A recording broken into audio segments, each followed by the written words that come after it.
Hey everybody, Ed here with the Digital Digest, and today I wanted to give you guys a quick update on my experience with the Samsung Galaxy Note 10.1. So in case you missed my unboxing, let me catch you up on what you guys are actually looking at. This is a 10.1-inch Android tablet running Ice Cream Sandwich out of the box, already been promised Jelly Bean in the not too distant future, hopefully, and it basically has very, very good specs outside of the screen, which comes up a little bit short compared to the $500 price point that it resides at. You're looking at a 1280 by 800 resolution display, traditional TFT LCD, so nothing mind-blowing, but I'll get to that a little bit later. In terms of what's under the hood, you've got a quad-core Exynos 1.4 gigahertz chip that's just fantastic. It's complemented by 2 gigs of RAM. You've got Wi-Fi, A, B, G, and N connectivity, Bluetooth 4.0, GPS, an infrared sensor to control your entire home theater experience, which happens to work really, really well, at least in the couple days that I've been using it. And then you've got a front-facing 1.9 megapixel camera, as well as a 5 megapixel rear cam with LED flash. Stereo speakers do flank the device and actually are finally in a position where you're not going to block them. They do produce pretty good sound, and you know, the 2 gigs of RAM is a big bragging point because that is a first for any tablet, and in my mind does a bit of future proofing because you are working with something that at least should stand the test of time slightly better. Now you can see web browsing really smooth, very fast. I can tell you guys right now, Wi-Fi performance seems to beat just about everything I've reviewed, including the Infinity. Let me go ahead and bring up another website. As you can see, one of the many different I shouldn't say many, there are 3 different keyboards that Samsung offers stock out of the box in this ICS build. That is, of course, the skin is TouchWiz. The experience is, you know, an evolution from what was introduced with the Note, the first device to incorporate the S Pen, and the software that accommodates it.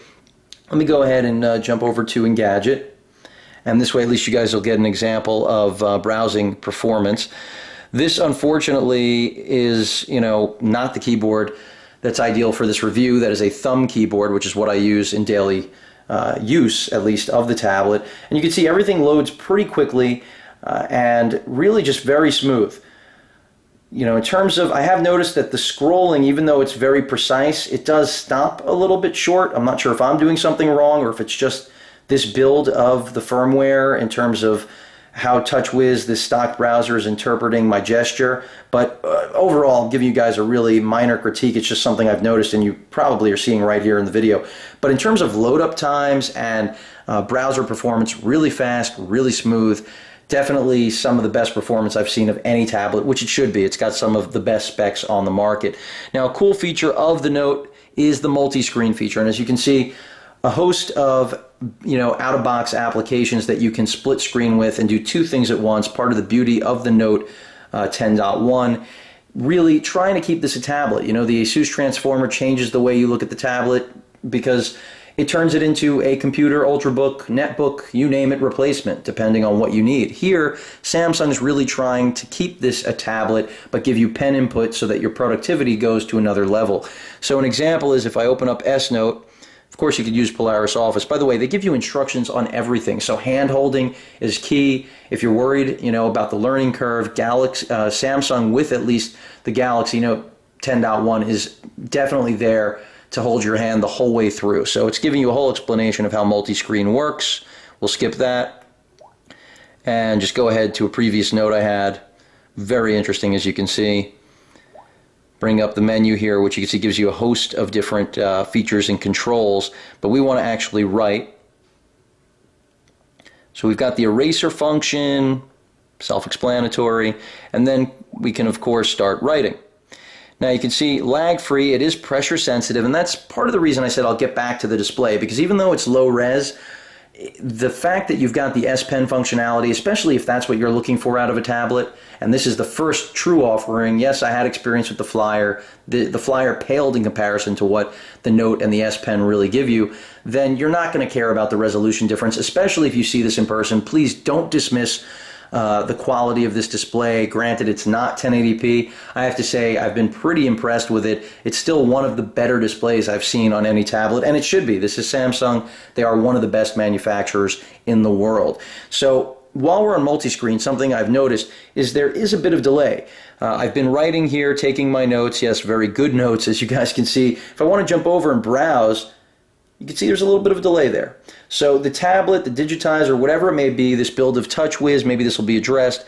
There is a little bit of lag in terms of switching from, which part of the multi-screen you're using. But that's really a very small critique of what, in my opinion, is a game-changing, albeit limited feature for the time being. I think if sales are strong, Samsung is obviously just going to build this out more and more. Let me go ahead and get rid of the Note and show you guys some full flash, just so you get an idea of what I'm talking about when I say that the tablet is really fast, because overall, you can see again giving you an explanation even of how to use the keyboards in terms of changing them, all the gestures you need to know.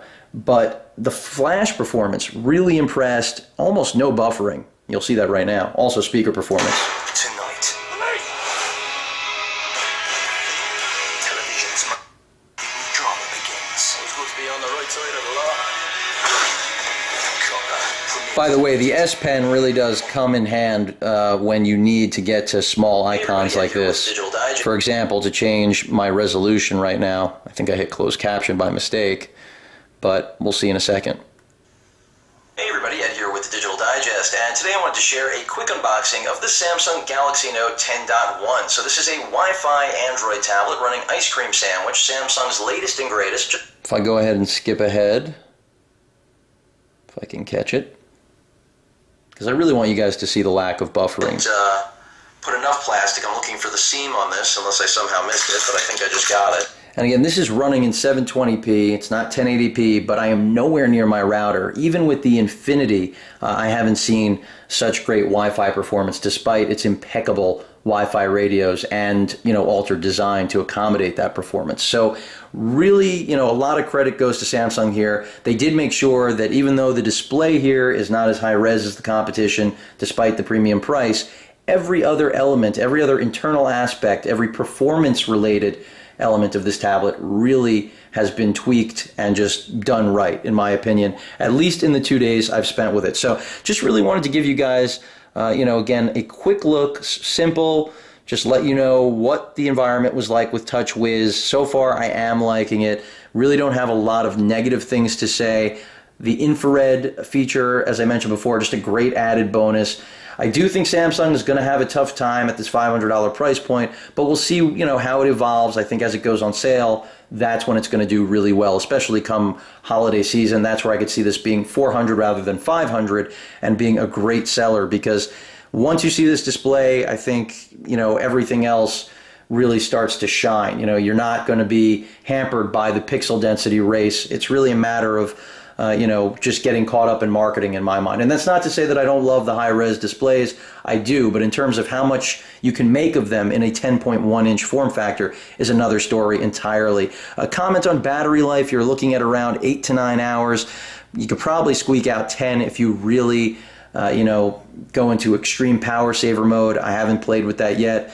Only 2 days, really, that I've spent with this so far, folks. So as I spend more time, obviously I'll give you guys further impressions, but so far really liking the S Pen integration, really enjoying the overall performance. That 2 gigs of RAM really does seem to come through, because if this was stock, I could only imagine how well it would perform, let alone, here we're running a skin version of ICS, and it's multitasking in ways we've never seen Android do. So really like it, the tablet so far. Only knock I would say is build quality. Doesn't really feel fantastic out of the box, especially at that $500 price point. One of the reasons I think it'll do a lot better when the price comes down. But overall, do like what I'm seeing so far. Hope you guys enjoyed the update. If you guys have any questions or comments, please feel free to post them. And of course, as usual, please feel free to subscribe. Later.